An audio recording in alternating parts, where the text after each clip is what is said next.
Viewers, last ব্লগত আমি পিঠা লাড়ু কিনিছিলোঁ যে তাৰপিছত এয়া গ'লোঁ আমি মাহীহঁতৰ ঘৰলৈ।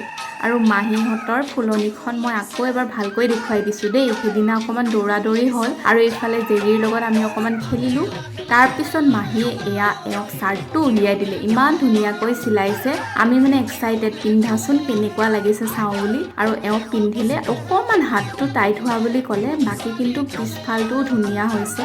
এয়া মাহীয়ে আকৌ চিলাইটো খুলিছে আৰু সেইখিনি সময় আমি জেৰীৰ লগতে খেলি থাকিলোঁ। আৰু মাহীয়ে কামখিনি কৰে মানে আমি দুয়ো বহি কথা বতৰা পাতিলোঁ। এয়া মাহীয়ে আকৌ মেচিনটো উলিয়াই লৈছে আৰু এইবাৰ যেনিবা তেওঁৰ গাত চাৰ্টটো ফিটিং হ'ল। আৰু মহাও আহি পালে, মহাও ক'লে যে এইবাৰ ভাল লাগিছে, ধুনীয়াকৈ হৈছে, তুমি একদম ভালকৈ বিহু চাব পাৰিবা এইটো পিন্ধি।